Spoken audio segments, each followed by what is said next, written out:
Good evening प्यारे बच्चों, मैं आपके लिए लेकर आई हूँ एंड ऑफ बाइपोलरिटी का पार्ट 4।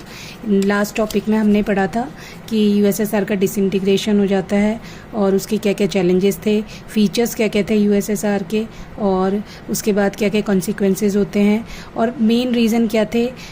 जो और नए लीडर कौन बनते हैं और कौन मेन लास्ट लीडर थे यूएसएसआर के डिसइंटीग्रेशन के टाइम पर। तो जो लास्ट लीडर थे वो थे मिखाइल गोर्बाचेव, और जबकि वो 1985 में बहुत सारी पॉलिसीज़ भी लेकर आते हैं कि यूएसएसआर की जो इकोनॉमिक सिस्टम है वो स्टेगनेंट हो रहा है तो उसको तेज करने के लिए, लेकिन उनकी पॉलिसीज़ के बावजूद भी यूएसएसआर डिसइंटीग्रेट हो जाता है। तो इसके पीछे भी आपके एनसीईआरटी में 2 टॉपिक दिए गए हैं कि मेन जो पॉइंट है वो है एक्सपेक्टेशंस ऑफ सिटीजन्स और रिएक्शंस ऑफ कम्युनिस्ट पार्टी, कि लोग क्या सोच रहे थे गोर्बाचेव की पॉलिसीज़ के बारे में और उनकी कम्युनिस्ट पार्टी किस तरह से रिएक्ट कर रही थी। जो सिटीजन्स थे उन्हें ऐसा लग रहा था कि गोर्बाचेव ने जो रिफॉर्म बनाए हैं वो बहुत धीरे चल रहे हैं, उन्हें बहुत तेज़ी से काम करना चाहिए, और इस वजह से वो डिसअपॉइंट होते जा रहे थे उनकी और इम्पेशेंट होते जा रहे थे उनकी पॉलिसीज़ को लेकर के। दूसरी तरफ जो कम्युनिस्ट पार्टी थी वो भी, उन्हें भी उनका सिस्टम काम करना अच्छा नहीं लग रहा था, वो उसके अपोजिट बहुत धीरे काम कर रहे थे। दूसरा, उन्हें जो सिटीज़न थे उन्हें ऐसा लग रहा था कि उनकी जो काम करने का तरीका है वो कोई ख़ास बेनिफिट वाला नहीं है, या बेनिफिट देगा तो बहुत धीरे धीरे देगा। और दूसरे जो कम्युनिस्ट पार्टी के लीडर्स थे, यहीं पर कम्युनिस्ट पार्टी के लीडर को ऐसा लग रहा था कि उनकी पावर और प्रिविलेजेस इस पॉलिसीज़ के वजह से ख़त्म होती जा रही है और गोर्बाचेव बहुत तेज़ी से काम कर रहे हैं। तो दोनों ही के जो कॉन्सेप्ट थे, सिटीजन्स के भी, मतलब सिटीजन्स इम्पेशेंट होते जा रहे थे, और कम्युनिस्ट पार्टी के जो लीडर्स थे, सपोर्टर्स थे, वो कम्युनिस्ट पार्टी के लीडर्स अपने जो उनके हेड हैं, गोर्बाचेव उनके प्रेसिडेंट हैं, उसको वो नहीं सपोर्ट कर रहे थे। Now the question rises why Gorbachev failed in his policies, और Gorbachev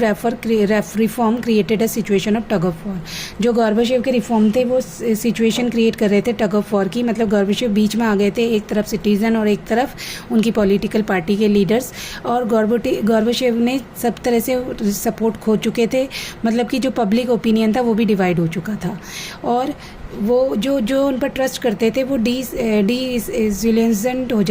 हो चुके थे।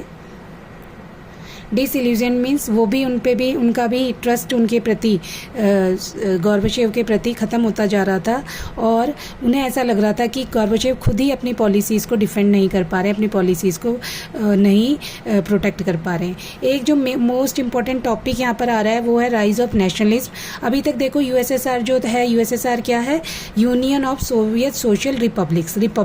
मीन्स 15 अलग अलग कंट्रीज़ हैं, उनके अलग अलग रिलीजन अलग हैं, कल्चर अलग है, लैंग्वेजेस अलग हैं, उनकी एस्पिरेशंस अलग हैं, ठीक है। वो एक साथ हो गए थे काम करने के लिए, लेकिन यहाँ पर धीरे धीरे सब देश के जो लोग थे वो अपने देश के प्रति सोवरेनिटी की फीलिंग्स उनके अंदर क्रिएट हो रही थी। वो किसी और देश के साथ मिलकर नहीं काम करना चाह रहे थे, वो केवल अपने देश, अपने कल्चर, अपने रिलीजन को आगे बढ़ाना चाह रहे थे। तो ये जो नेशनलिज्म की फीलिंग थी, ये भी जो गोर्बाचेव की पॉलिसीज़ को फेल करने के लिए एक मोस्ट इम्पॉर्टेंट पॉइंट बनी। तो ये जो सोवरेनिटी की फीलिंग्स थी, ये सबसे ज़्यादा Russia, Baltic republics, Estonia, Lithuania and Lithuania, Ukraine, Georgia और भी बहुत सारी अदर कंट्रीज से आ रही थी, और ये भी मोस्ट इम्पॉर्टेंट रीज़न बना यूएसएसआर के डिसइंटीग्रेशन का। अब यहाँ पर क्रिटिक्स के जिन्होंने भी ये यूएसएसआर के डिसइंटीग्रेशन के रीजंस को एनालाइज करा है, उन्होंने 3 पॉइंट्स ड्रैग आउट करे हैं। उनमें से पहला तो यही है नेशनलिस्ट की फीलिंग्स, और ये फीलिंग्स बहुत तेज़ी से आगे बढ़ रही थी सोवियत यूनियन में, क्योंकि सोवियत यूनियन अलग अलग रिपब्लिक्स थे। वो ये कहते हैं कि अगर ये रिफॉर्म नहीं भी आते तो भी इंटरनल स्ट्रगल और की वजह से जो यूएसएसआर का वो डिसइंटीग्रेशन कन्फर्म था। दूसरा, साइज़ एंड डाइवर्सिटी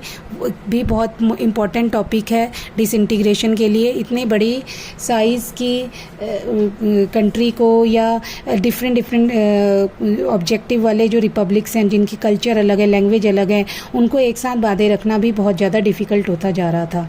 अब तीसरा पॉइंट यह है कि गोर्बाचेव की जो पॉलिसीज़ थी, उन्होंने खुद ही अनाउंस कर दिया कि वो अपनी पॉलिसीज़, जो उनकी 2 पॉलिसीज़ थी, पेरेस्ट्रोइका और ग्लासनोस्ट, ओपननेस और रीस्ट्रक्चरिंग, अब इसमें उन्होंने अनाउंस कर दिया कि वो फ्री करेंगे इस रिपब्लिक्स को। तो जब उन्होंने पहले ही अनाउंस कर दिया तो जो नेशनलिस्ट की फीलिंग थी ये और तेज़ी से बढ़ गई, और इस वजह से भी जो यूएसएसआर था वो टाइम से पहले डिसइंटीग्रेट हो गया और गोर्बाचेव अपनी पॉलिसीज़ को लाने में फेल हो गए। चिल्ड्रन, मैं उम्मीद करती हूँ कि आपको ये टॉपिक समझ आए होंगे और आप इसे अच्छे से पढ़ेंगे, समझेंगे, नोट्स बनाएंगे और जो भी इश्यूज़ होंगे उसे आप कमेंट करेंगे। Thank you very much children.